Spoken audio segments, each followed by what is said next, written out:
Bonsoir ou bonjour, selon l'heure à laquelle vous regardez cette nouvelle émission de Realize Note. Donc Realize Note, c'est une petite émission, format très court, du magazine Programmé. Donc le but, c'est de faire un petit débrief, les tendances et la roadmap des prochains mois. Alors pour cette troisième émission, on a le plaisir d'accueillir Édouard. Édouard, bonsoir à toi et merci d'être là avec nous. Bonsoir ou bonjour, peu importe, à toi François, et bonjour à tous ceux qui nous écoutent. En tout cas, merci de m'accueillir pour ce troisième numéro. J'espère que ça va vous plaire. Oui, écoute, il n'y a pas de raison. Alors, on va faire un petit débrief ensemble. On va parler un petit peu de Flutter. Alors, on rappelle que tu es développeur Flutter comme à la base? Ouais, exactement. Donc, je suis freelance. Du moins, initialement, j'avais fait de l'Android, mais maintenant, je fais quasiment plus que du Flutter. Et j'essaye aussi de m'occuper un peu de la communauté francophone, on va dire, autour de Flutter. Donc, voilà. Oui, parce que si ma mémoire est bonne, tu as un meet-up. Voilà, donc j'ai le meet-up à Paris, mais bon, on va dire qu'avec tout ce qui est Covid et tout ça, c'est un peu compliqué. Donc maintenant, ça s'est un peu transformé en France, du moins voilà, beaucoup plus généraliste, et ça se passe sur YouTube à la place, en attendant que les conditions s'améliorent. Voilà, on espère que ça arrivera un jour. Bon, très bien. Alors, Flutter, pour ceux qui ne connaissent pas, je rappelle en quelques mots, mais c'est Édouard qui en parlera bien mieux que moi. Donc, c'est une techno originaire des contrées de Google et qui permet un petit peu de faire du multiplateforme. Alors, initialement, plus des apps mobiles, Android et côté iOS, iPhone. Mais par nature, en fait, Flutter, il est cross-platform, c'est-à-dire qu'on a du mobile, on a maintenant une bonne visibilité sur le desktop et le web. Alors, ce qui est intéressant, et je pense que tu ne me contrediras pas, aujourd'hui, Flutter apparaît quand même comme la grande techno multiplateforme la plus en vogue, je dirais. Alors, on a eu, il y a quelques années, effectivement, Xamarin, donc ex-projet Mono, pour ceux qui s'en rappellent, racheté par Microsoft. Xamarin qui va disparaître avec .NET 6 et le projet MAUI qui va sortir au printemps. On a eu d'autres technos comme du Cordova, qui est mort et enterré aujourd'hui ou quasiment. On a eu PhoneGap, pareil, qui a suivi exactement la même chose. On a des frameworks, effectivement, JS qui permettent, alors plus ou moins étendu, ce code plateforme. Et dans le côté natif, on a effectivement Qt, donc, mais là, c'est vraiment que du C++. Alors, comment toi, tu perçois un petit peu les choses ? Alors, en fait, déjà, je pense que Flutter est arrivé à un bon moment où on s'est dit, où en fait, c'est le moment où les entreprises se sont dit, finalement, typiquement Android, iOS, au plus ça va, au plus les applications se ressemblent, et le besoin de faire du multiplateforme est encore plus pertinent qu'auparavant. Et donc, en fait, ils sont un peu arrivés à ce moment-là. Et l'idée, finalement, quand on arrive le dernier, c'est aussi de se dire, on va essayer de prendre que le meilleur des autres et de ne pas commettre les erreurs des autres. Et donc, dans les technos que tu as cités, en soi, elles ne sont pas mauvaises, mais disons que le recul que Flutter a pu prendre sur ces technos-là fait qu'il y a, aujourd'hui, pour les développeurs, c'est plus agréable, alors je caricature un peu, de développer sur Flutter, justement grâce à ce retour d'expérience, tout simplement, qu'ils ont eu. Donc, essayer de ne pas commettre les mêmes erreurs qu'il y avait dans les autres frameworks, même si je les dénigre absolument pas, chacun ayant ses forces et ses faiblesses, et même Flutter, en tant que tel, n'est pas parfait non plus. Mais disons que c'est un excellent compromis, on va dire. Alors, ce qui est aussi intéressant, quand on parle de Flutter, donc on a la partie purement interface, qui est elle aussi cross-platform. Et comme toujours dans un contexte cross-platform, il y a des adaptations quand même à faire à ce niveau-là. On a la partie code fonctionnel, code logique, évidemment, en Dart. Alors, comment toi, tu présenterais effectivement un projet type multiplateforme? Est-ce qu'on est dans les autres approches? Donc, on partage un maximum le code Dart. C'est vraiment un ensemble qui est vraiment bien packagé. Alors moi, je pense que j'irais plutôt sur ta deuxième proposition, c'est en fait le tout est bien packagé parce que en fait, ce qu'il faut savoir, donc Dart, le langage qu'on utilise pour faire du Flutter, c'est un langage que Google avait sorti dans les années 2010 et au début c'était fait pour du web. Et le problème, pour la faire simple, hein, ça a fail complètement pour de multiples raisons. Typiquement, ça a fail parce qu'au début, ça nécessitait une machine virtuelle. Et en gros, vu que c'était pour du web, Chrome a mis cette machine virtuelle et tous les autres navigateurs ont dit allez vous faire voir. Et donc, ce langage qui était en train de mourir, en fait, ils l'ont un peu dédié maintenant à Flutter. Et finalement, on a un langage qui est vraiment en relation avec Flutter. Donc les deux vont ensemble. Et de par l'historique de Dart, parce qu'en gros, ils ont essayé plein de choses pour essayer de maintenir en vie ce langage, aujourd'hui, ça en fait un très bon langage multiplateforme, parce que, à la limite, si on met de côté Flutter, Dart par lui-même, il a en termes de sortie, donc en output, ce qu'il peut générer, il y a plusieurs choses. Donc, soit un binaire qui est optimisé en amont, et donc ça, c'est utilisé par exemple sur Android ou sur iOS. Du Dart, on peut en faire du JavaScript, et donc ça, typiquement, Flutter, il sait faire du web grâce à ce mécanisme-là. Flutter, il peut être aussi compilé en natif, un peu comme ce serait du C ou du C++. Et donc ça, c'est utilisé sur Windows, Mac et Linux. Donc en fait, et on peut faire de la ligne de commande, on peut faire plein d'autres choses aussi. Et donc finalement, Dart en tant que tel, si on enlevait Flutter, à lui seul, il est déjà multiplateforme, ne serait-ce que par ce qu'il est capable de générer en termes de code. Et donc, après, dans quel cadre on l'utilise? Ça peut être du Flutter, mais ça peut être, je ne sais pas, un serveur web. Bon, après, il y a très peu de gens qui l'utilisent pour du serveur web, mais potentiellement, ça pourrait être le cas. D'accord. Et en fait, ça se passe comment quand on veut faire du mobile, quand on veut faire aussi la partie desktop?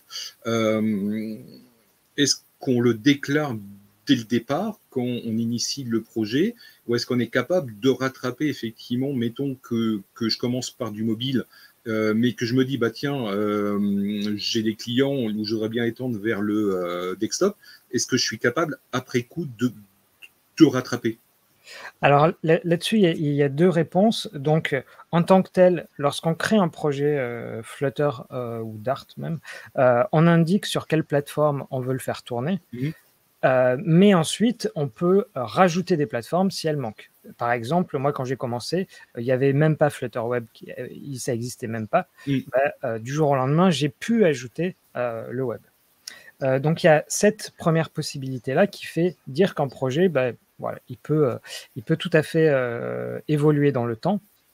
Ensuite, il y a aussi, par rapport au fait qu'il peut y avoir un projet existant, là-dessus, il y a deux manières de voir les choses.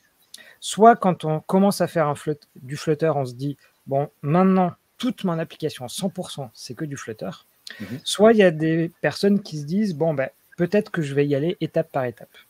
Et donc, dans ce cas-là, il y a une fonctionnalité que Google, parce que c'est Google qui est derrière Flutter, appelle Add to App. Et le principe, c'est de se dire, par exemple, j'ai une application Android et je vais coder certains écrans en Flutter. Donc, on a la possibilité, finalement, d'avoir les deux côte à côte. Par contre, ça marche assez bien sur le mobile. Sur le web, ils vont l'améliorer. Et alors, sur le desktop, j'avoue ne jamais avoir testé. Mais bon, je ne sais pas s'il y a grand monde qui a envie de faire ça. Je pense que sur le desktop, il faudrait mieux commencer de zéro. Alors, on a eu quand même deux grandes étapes depuis un an avec Flutter. Donc, la 2.x qui est sortie il y a à peu près un an maintenant. Il y a quelques semaines, Flutter qui annonce très officiellement cette fois la partie desktop et notamment Windows. Est-ce que pour toi, c'est vraiment deux étapes importantes pour toi? Alors, oui, donc le passage à 2.x, si je devais caricaturer, c'est un peu à ce moment-là où, Google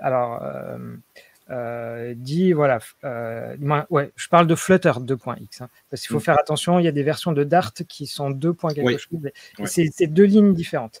Mais Flutter 2.x, en gros, c'est l'arrivée du web. Et donc là, très récemment, ensuite, c'est l'arrivée de Windows en tant que version stable. Donc ce qu'il fallait savoir, c'est que jusqu'à présent, par exemple, et c'est d'ailleurs toujours le cas, macOS et Linux existaient, mais n'étaient pas qualifiés de stable.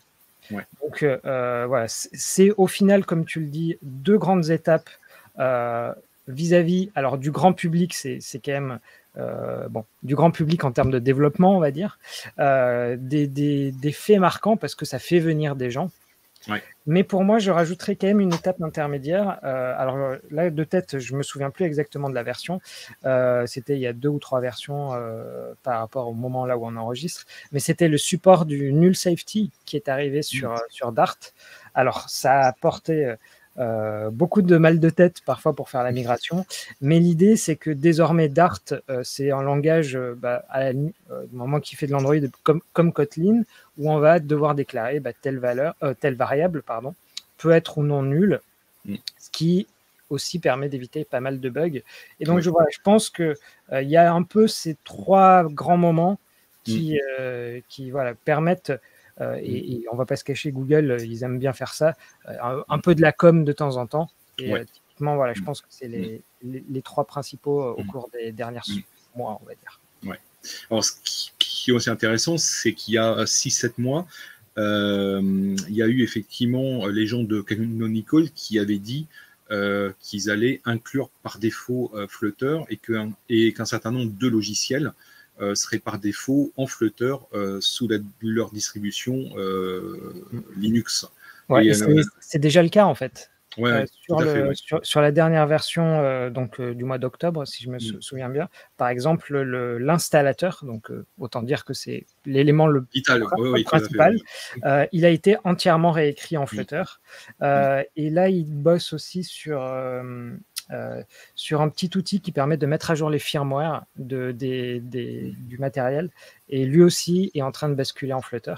Mais voilà, d'une manière générale, Canonical, donc la boîte derrière Ubuntu, ils ont annoncé maintenant tous nos développements d'applications seront faits en Flutter. Et c'est eux qui... ce qu'on n'a peut-être pas dit, c'est que Flutter, c'est un projet open source. Donc Google, c'est eux qui sont, on va dire, à 80% derrière le projet. Mais sur la partie Linux, en gros, c'est Canonical qui est derrière. Donc, autant dire que... c'est du lourd, quoi, derrière. Voilà. Je vois presque pas qui de mieux que pourrait être derrière. Donc, là-dessus, très souvent, les gens... Éventuellement un Red Hat, éventuellement, mais bon. Oui, bon, voilà.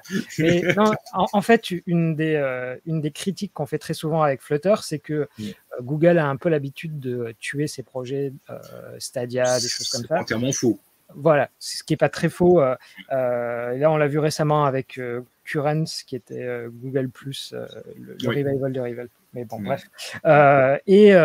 Mais donc là, le fait d'avoir des acteurs extérieurs comme Canonical, et Canonical, il ne va pas se lancer dans un projet pour l'abandonner, très clairement. Donc, c'est rassurant. C'est vraiment rassurant là-dessus.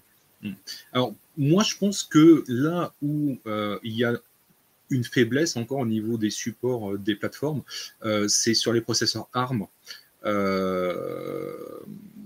Il y a du boulot encore à faire. Sur les M1, le support n'est pas vraiment encore optimal.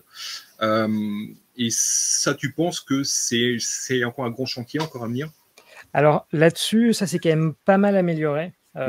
Parce qu'il y a encore pas très longtemps, c'était pas le cas. Mais après, voilà, le problème, c'est que quand on fait du Flutter et donc il y a un processeur M1 en jeu, voilà, est-ce que le problème c'est au niveau de Dart? Est-ce que le problème c'est au niveau, par exemple, d'Android? En fait, il y a des problèmes à plusieurs niveaux potentiellement. Au niveau d'Android, je pense que c'est à peu près corrigé, où en fait maintenant Google fournit des images optimisées pour ces processeurs-là. Donc là-dessus, ça passe. Et côté Flutter et Dart, Dart est bien peut bien compiler sur du M1 de manière tout à fait optimum, mais il y a encore 2-3 bugs qui persistent. Je sais que, par exemple, il y a une petite manip qui consiste, si l'autocomplétion, en fait, elle est lente et que vous avez un M1, en fait, il y a une petite manip à faire et tout à coup, ça devient super rapide. Chose qu'il n'y a pas besoin de faire là sur un Intel ou quoi que ce soit. Voilà. Donc voilà, il y a encore 2-3 petits trucs, mais on va dire que le plus gros quand même est fait là-dessus. Ils ont corrigé le plus gros. Alors, on peut aussi rappeler qu'une des caractéristiques quand même de Flutter, c'est qu'on passe beaucoup de choses aussi en CLI et que notre meilleur ami qu'on développe sur Flutter, bah, c'est le Flutter Doctor à la base. Hein. Oui, pour avoir, oui, que quand on a ce genre de problème-là, ça nous permet de les lister. Après, dans tout ce qui est optimisation et tout ça, là, pour le coup, on va plus le retrouver sur le GitHub de Flutter, vu que tout est open source, en fait, dans les pull requests, dans les issues, très souvent, en fait, on va retrouver des réponses là-dedans. D'accord. D'accord. Alors, tu parlais un petit peu de Kotlin. Alors, ce qui est très amusant, c'est que les équipes de JetBrains, donc, ils ont annoncé il y a quelques mois Kotlin multiplateforme. Alors, moi, j'avoue que moi, je suis un petit peu hésitant. Je dis pourquoi pas, effectivement, mais est-ce que Flutter n'a déjà pas assez pris d'avance? Est-ce que c'est pas rajouter une solution de plus avec un avenir plus ou moins certain? Je sais pas si tu as un avis toi dessus. Bah, je suis relativement d'accord avec toi sur le fait que pourquoi est-ce qu'ils ont encore sorti, bon, on va dire la même chose mais en différent, parce que c'est un peu comme ça que c'est vendu et il y a la même chose aussi avec Jetpack Compose, qui est en fait un peu le Swift UI d'Android, si je caricature. Et donc en fait, on se retrouve un peu très souvent chez Google avec des outils qui font la même chose, ou à peu près en caricaturant.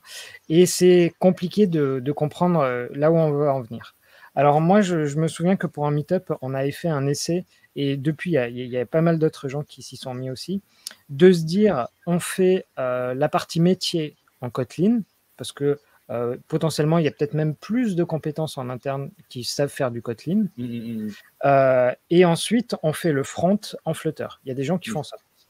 Après, Dart, comme on l'a dit tout à l'heure, Dart, c'est aussi un langage multiplateforme. Donc, se dire que la couche métier, on la met de côté et on la fait entièrement en Dart, ben, ça marche tout autant. Donc, en fait, Kotlin versus Dart, on aurait pu aussi mettre...